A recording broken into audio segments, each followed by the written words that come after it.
एक तरफ जहां दुनिया नए साल के सेलिब्रेशन में डूबी हुई है, वहीं दूसरी एक तस्वीर आपको दिखाते हैं। हिंदुस्तान में आज एक बड़ी संख्या में लोग मंदिरों के दर्शन पूजन भी करने के लिए पहुंच रहे हैं और सुबह से ही लगातार देश के तमाम छोटे बड़े मंदिरों में श्रद्धालुओं का तांता लगा हुआ है।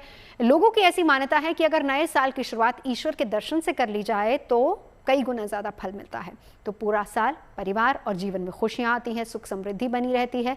तो दिखाते हैं आपको तस्वीरें मंदिरों की भी।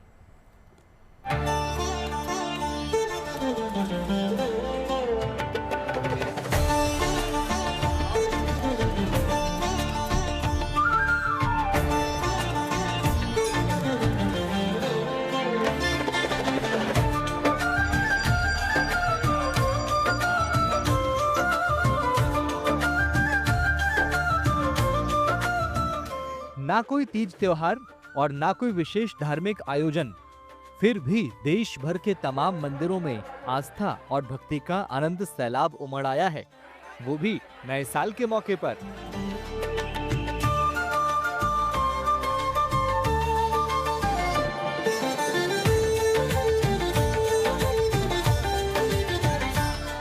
पूरब से लेकर पश्चिम तक, उत्तर से लेकर दक्षिण तक तमाम मंदिर, शक्तिपीठ और ज्योतिर्लिंगों पर श्रद्धालु दर्शन और पूजन के लिए दौड़े चले आए हैं।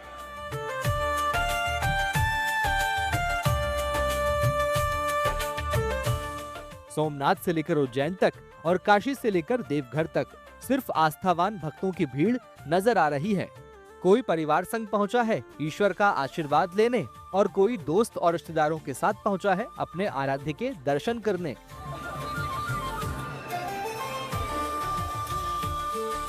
श्रद्धालुओं की ये भीड़ नए साल की शुभ शुरुआत के लिए भगवान के दर पर पहुंची है।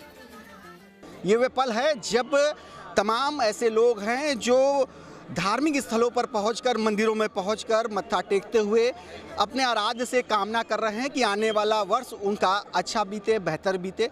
यही वजह है कि धार्मिक स्थलों पर बहुत ज़्यादा श्रद्धालुओं की संख्या बढ़ चली है और इस समय विश्वनाथ मंदिर जो द्वादश ज्योतिर्लिंगों में से एक है, हम वहाँ आ पहुँचे हैं। देख सकते हैं कि तमाम श्रद्धालु आस्थावान स्वर्ण शिखर के साथ सेल्फी ले रहे हैं, तस्वीरें खिंचा रहे हैं और बाबा से कामना कर रहे हैं कि वे उन पर कृपा बरसाएं। 2026 का जो आगमन है उसको कितना बेहतर बनाने के लिए बाबा से कामना कर रही हैं?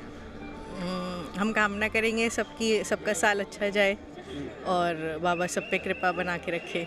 साल का एंड भी, साल का शुरू भी बाबा का आशीर्वाद लेके हर साल आते हैं।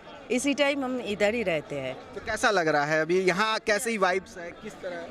जो वाइब्स है वो तो अंदर का ही है, जो बाबा का अलग फीलिंग्स है। वो नया साल 2026 लगने को और देश और दुनिया के श्रद्धालु ज्योतिर्लिंग महाकाल के दर्शन करने यहाँ आए हैं।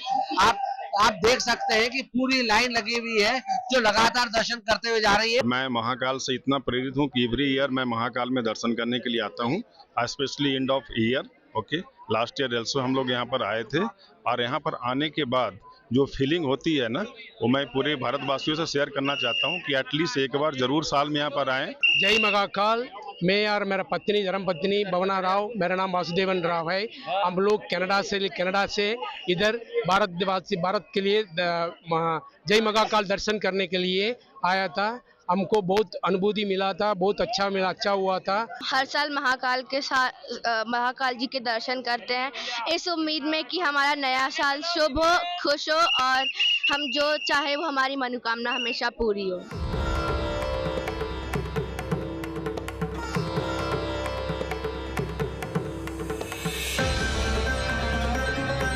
देवादिदेव महादेव के दिव्य धामों की तरह ही देश में मौजूद शक्तिपीठों पर भी नए साल के मौके पर अच्छी खासी भीड़ देखने को मिल रही है।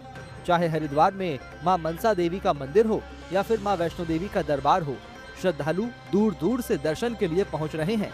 कोई सुख समृद्धि और खुशहाली का आशीर्वाद मांगने पहुंचा है, कोई रोजी रोजगार में तरक्की की मुराद लेकर आया है और कोई करियर में सफलता का आशीर्वाद मांगने आया है।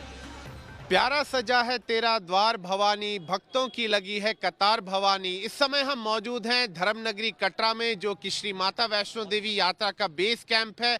नववर्ष की पूर्व संध्या पर अगर हम देखें तो धर्मनगरी कटरा में जो है भारी संख्या में श्रद्धालु पहुंच रहे हैं माता के दर्शनों के लिए। यहाँ पर आप देखिए लंबी लंबी कतारें हैं श्रद्धालुओं की, जो कि नववर्ष की पूर्व संध्या पर यहाँ कटरा पहुंचे हैं माता वैष्णो देवी के दर्शनों के लिए। और खासा उत्साह देखा जा सकता है श्रद्धालुओं में। देश के अलग अलग भागों से यहाँ श्रद्धालु पहुंच रहे हैं। बोल साचे दरबार की जय, जय माता दी, जोर से बोलो जय माता दी। प्रतिवर्ष जो है जो श्रद्धालु हैं काफी संख्या में आते हैं, इसीलिए खासा इंतजाम किए गए हैं ताकि जो श्रद्धालु यहाँ यात्रा के लिए आए उनको कोई दिक्कतों का सामना ना करना पड़े। तो यहाँ पर अगर हम देखें धर्मनगरी कटरा में तो श्रद्धालुओं में खासा उत्साह है। वहाँ से भी इतनी भीड़ है, वेटिंग चल रही है और नए नव वर्ष के लिए इतना उत्साह है लोगों में। और सुंदर तरीके से हम सिद्धपीठ के दर्शन करके नव वर्ष की शुरुआत करें और सभी के लिए मंगलमय हो। देश के लिए, हमारे लिए, हमारे राज्य के लिए, उत्तराखंड के लिए, हम सब इसी कामना के से आए हैं। व्यवस्था बहुत ही अच्छी थी, यहाँ पे बहुत अच्छे दर्शन हुए हैं। इतनी भीड़ है उसके बाद भी सब कुछ बहुत अच्छे से हुआ है। माता रानी की कृपा से सब कुछ बहुत बढ़िया है और थैंक यू, हमें यहाँ बुलाया उन्होंने इस दिन। हमने तो माता रानी जी से सिर्फ कहा है कि हम उनकी कृपा हमारे ऊपर बरसा के रखना है। वो जितना हमारे ऊपर कृपा बरसा के रहेंगे उतना हम खुश रहेंगे।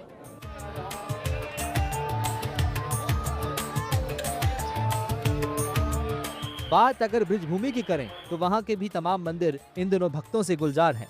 चाहे श्री कृष्ण जन्मभूमि मंदिर हो या श्री बांके बिहारी का दरबार हो या फिर विश्व प्रसिद्ध द्वारकाधीश मंदिर मथुरा हो, मंत्रोच्चार, भजन और जयकारों से पूरा ब्रजधाम गूंज उठा है। ज्यादातर धार्मिक स्थलों पर ये हाल तब है जब इस वक्त देश के कई राज्यों में कड़ाके की ठंड पड़ रही है। हाड़ कपा देने वाली ये ठंड भी इन आस्थावान भक्तों के जोश और उत्साह को कम नहीं कर पाई है। तमाम जो श्रद्धालु हैं प्रभु के दर्शन करने के लिए पहुंच रहे हैं। तो कोलकाता से कुछ लोग आए, उनसे बात करते हैं। क्या नाम है आपका? संगीता शर्मा। आप कैसे दर्शन हुए ब्रज में, कब से आई? बहुत अच्छे दर्शन हुए। मैं 29 तारीख को आई थी और बांके बिहारी के भी बहुत अच्छे दर्शन हुए। कलकत्ता से हैं लेकिन औसम दर्शन हुआ, ऐसा दर्शन शायद पहले नहीं हुआ है। बहुत दर्शन, सभी लोग आए दर्शन करें। श्रद्धालुओं का रेला है, बड़ी तादाद में उमड़ रहा है। लाखों की संख्या में श्रद्धालु यहाँ पहुँच रहे हैं और नव वर्ष मनाने के लिए अपने आराध्य के दर्शन कर रहे हैं।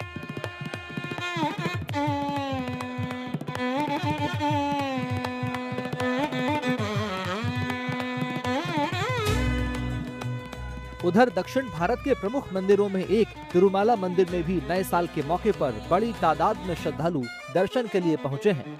घंटों कतार में लगे रहने के बावजूद भगवान वेंकटेश्वर का आशीर्वाद लेने आए इन तीर्थयात्रियों के जोश और उत्साह में कोई कमी नजर नहीं आई।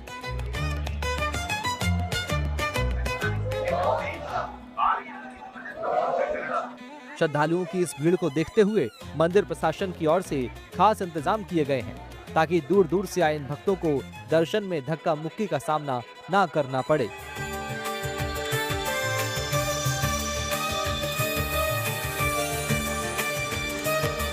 देश भर के तमाम मंदिरों में उमड़ी ये भीड़ बता रही है कि लोग नए साल की शुरुआत अपने आराध्य के आशीर्वाद के साथ करना चाहते हैं ताकि नया साल उनके जीवन और परिवार में खुशियां लेकर आए। वाराणसी से रोशन जायसवाल, उज्जैन से संदीप कुलश्रेष्ठ, देवघर से शैलेंद्र मिश्रा, कटरा से सुनील जी भट्ट और मथुरा से मदन गोपाल शर्मा के साथ गुड न्यूज टुडे।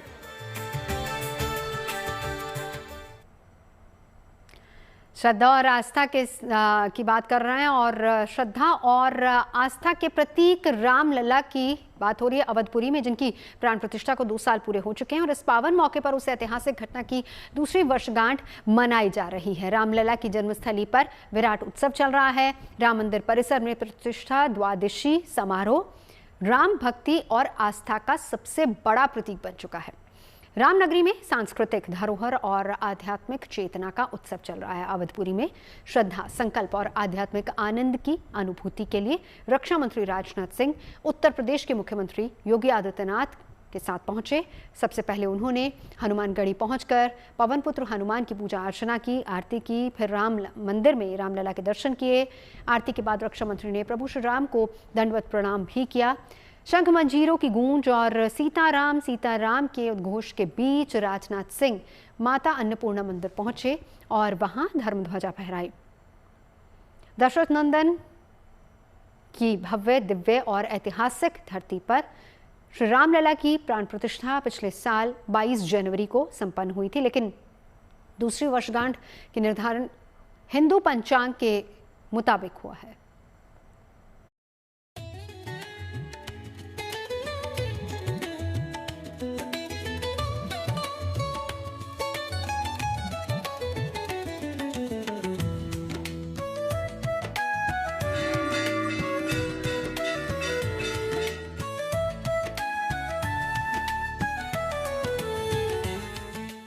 मां सरयू नदी के तट पर विराजमान अवधपुरी। अवधपुरी में भगवान राम का मंदिर, जिसके लिए लंबा संघर्ष, तपस्या सदियों पुरानी, जिसका फल 2 साल पहले मिला। उसी सपने के पूरे होने की दूसरी वर्षगांठ है। स्वाभाविक है, अयोध्या के लिए और देश भर में राम भक्तों के लिए इससे ज्यादा खुशी का मौका भला और क्या होगा। रामलला की जन्मस्थली पर आस्था, परंपरा और भारतीय संस्कृति से जुड़ा विराट उत्सव शुरू हो चुका है। रामलला की प्राण प्रतिष्ठा की दूसरी वर्षगांठ पर आंदोलन से लेकर मंदिर के पूर्ण स्वरूप से जुड़ा ये महोत्सव आरंभ हो चुका है। दशरथ नंदन भगवान राम की पवित्र नगरी अयोध्या में भव्य, दिव्य और ऐतिहासिक धरती पर श्री रामलला की प्राण प्रतिष्ठा पिछले साल 22 जनवरी को संपन्न हुई थी। लेकिन वर्षगांठ का निर्धारण हिंदू पंचांग के अनुसार हुआ है। इस महोत्सव में शामिल होने के लिए रक्षा मंत्री राजनाथ सिंह उत्तर प्रदेश के मुख्यमंत्री योगी आदित्यनाथ के साथ सबसे पहले अयोध्या के प्राचीन सिद्धपीठ हनुमानगढ़ी मंदिर पहुंचे, जिसको लेकर मान्यता है कि पवन पुत्र हनुमान खुद वहां विराजमान हैं। हनुमानगढ़ी मंदिर में दोनों नेताओं ने विधिवत पूजा अर्चना की और सुख समृद्धि की कामना की। पौराणिक मान्यता है कि प्रभु श्री राम ने लंका से लौटने के बाद ये जगह पवन पुत्र हनुमान को रहने के लिए दी थी। ऐसे में मान्यता है कि अयोध्या आने पर प्रभु राम के दर्शन से पहले पवन पुत्र से आज्ञा लेना अनिवार्य है। ये भी मान्यता है कि यहाँ पर होने वाली गुप्त पूजा में साक्षात पवन पुत्र हनुमान दर्शन भी देते हैं। इसके बाद रक्षा मंत्री ने उत्तर प्रदेश के मुख्यमंत्री के साथ प्रतिष्ठा द्वादशी और रामलला प्राण प्रतिष्ठा की दूसरी वर्षगांठ के मौके पर श्री राम जन्मभूमि मंदिर का रुख किया, जहां रामलला के दर्शन पूजन किए। इस दौरान राम मंदिर की प्राण प्रतिष्ठा के बाद दशरथ नंदन की धरती फिर पूरी तरह से राममय दिखी। श्री हनुमान जी महाराज की। कई साधु संतों और श्रद्धालुओं की मौजूदगी में प्राण प्रतिष्ठा द्वादशी के अवसर पर राजनाथ सिंह ने राम मंदिर परिसर में मां अन्नपूर्णा मंदिर के शिखर पर धर्मध्वजा भी फहराई। राम मंदिर परिसर में मौजूद कुल 7 मंदिरों में से अन्नपूर्णा मंदिर एक है, जो धर्म ध्वजा फहराने के दौरान पूरा परिसर मंत्रोच्चारण और श्री राम के नारे से गूंज उठा।